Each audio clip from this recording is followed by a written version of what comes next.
Let's talk more about the rules of the game. Let's talk about pushing and holding fouls.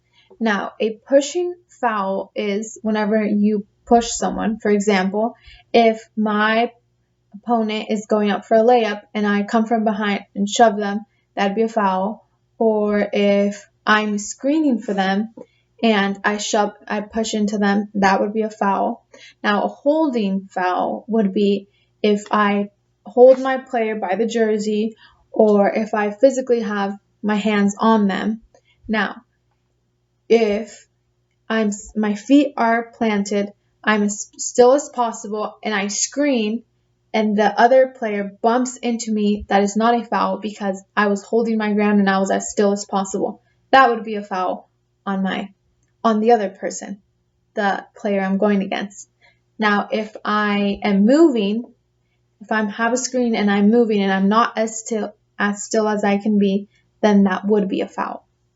I'm going to build on passing right now, and right now we're going to talk about two different types of passes. One is called the baseball pass, and it looks like this.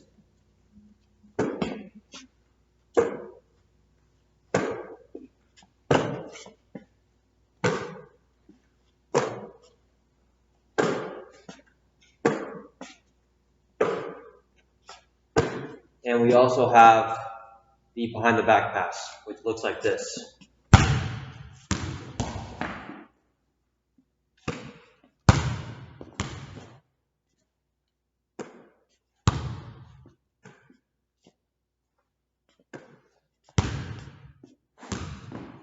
That was a lefty, that was bad. One more.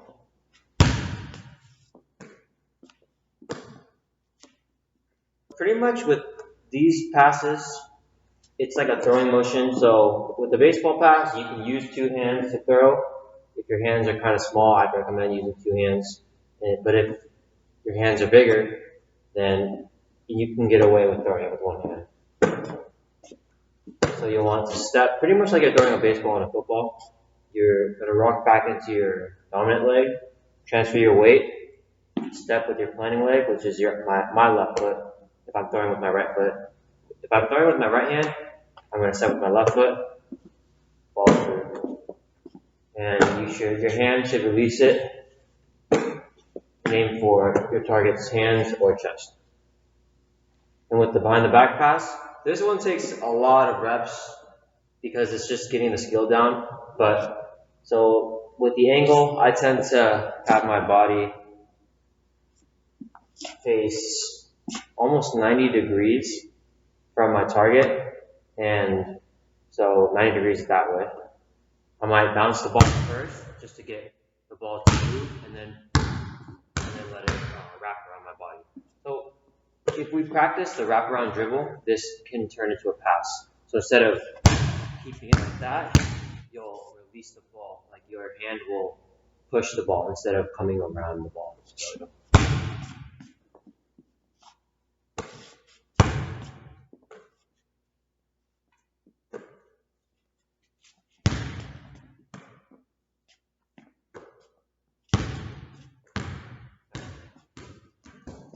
now we're going to talk about our jump shot, and it has to do with the preparation phase, the actual motion of shooting, and then your follow through. So here's how it looks.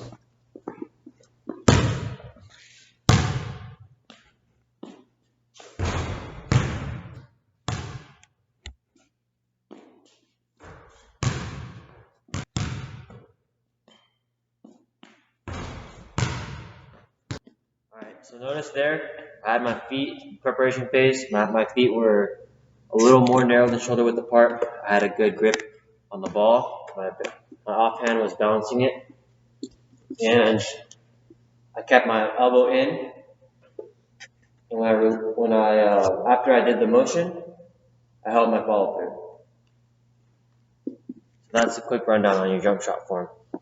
Last time we talked about controlled dribbling. Right now we're talking about speed dribbling. Controlled dribbling is you just want to maintain possession of the ball. You didn't really want to lose it. So with speed dribbling, you're actually moving and you want to cover ground with a short amount of time. So with this one, you don't care. You don't want to. You're sacrificing control because you're trying to move quickly. So with this one, you'll be pushing the ball further out in front of you and using to activate your sprint. So it kind of looks like this. Let's see if I can stay in frame.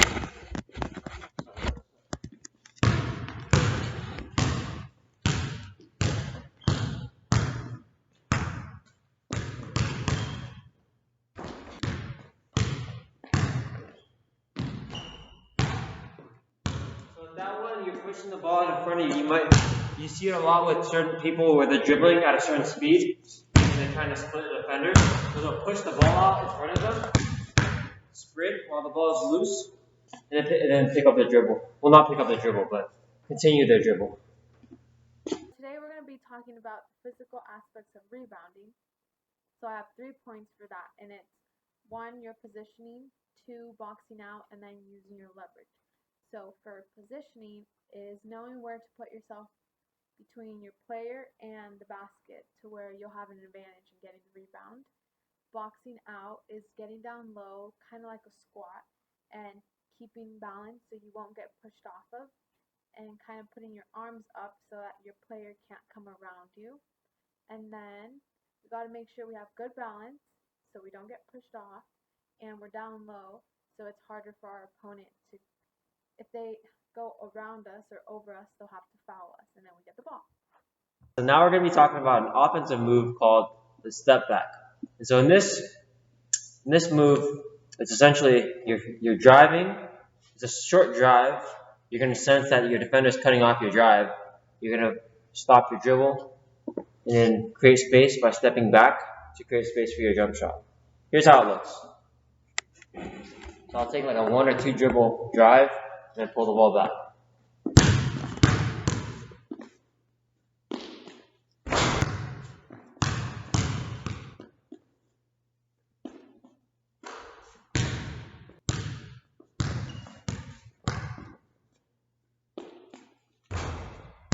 So with that move, you'll want, like I said, you'll want to try and dribble to your dominant side.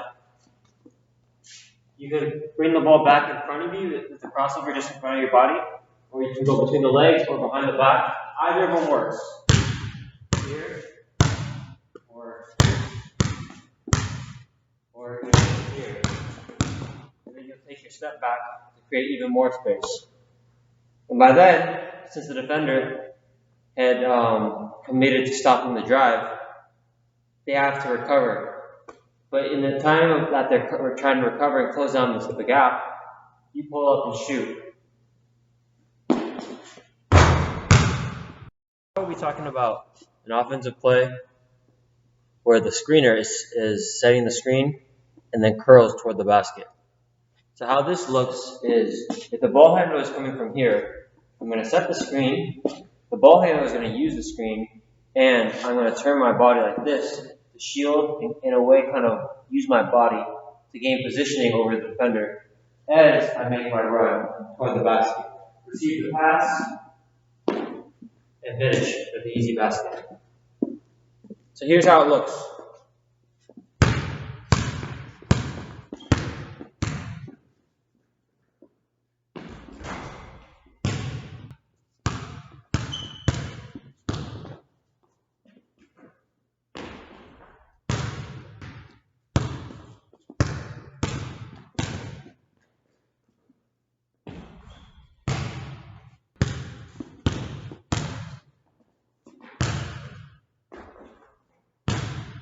So there you saw, we have the ball handler here.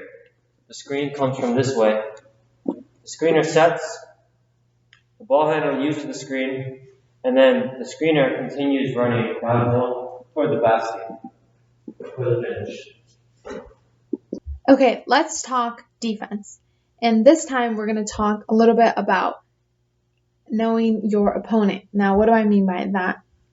If I need to pay attention to small little things like, is my opponent quick? Is my opponent strong on the ball? Is my opponent right-handed or left-handed? Is my opponent a good rebounder? Or is my opponent a good shooter? And all those things can help me become better at defending that person.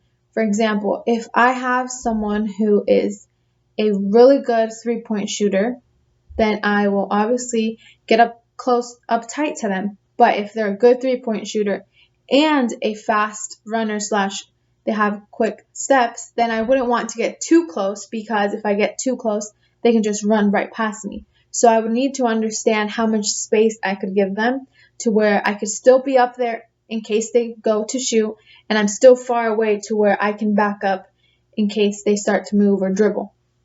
Another thing would be, if I know my opponent is a good rebounder, I would want to make sure that when their teammate shoots the ball is in the air, I am already positioned, ready to box out my opponent. So they won't be able to get that first few steps ahead of me and being able to get the rebound. All right. So this next topic we'll be covering is called pivoting. And pivoting is essential to keeping possession of the ball without getting called for a travel. So let's say, even before I receive a pass, before I even start my first dribble, I can save it. And by pivoting my body, and what the pivot is, you keep one leg planted on the ground and your other leg moves. It creates different angles for you to make passes, for you to attempt a dribble. But then let's say I dribble two or three times, I pick up my dribble.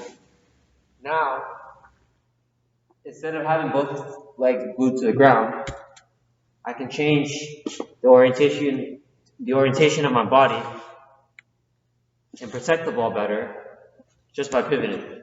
I can even use this leg to block the defender and make it harder for him to steal the ball, versus just standing right here in front of him holding the ball to my chest. I can do this, put the ball away as teammates get open for a pass. So that's like the basics of a pivot and why it's important. Now, one big thing that we need to remember is to always try our best to stay calm during a game, during practice. Now, there's 2 reasons why we would want to stay calm. First is it would help us better understand what's going on around us, because we're not full of emotion. And 2, if we see other people around us who are getting frustrated and we get frustrated, that is just going to add on to it. So we want to remember to stay calm, take a deep breath in if you're feeling like it's getting too much, or you could even ask your coach for a sub. Cool down and then come back ready to play. But at the end of the day, we need to remember that we're just here to have fun and play basketball.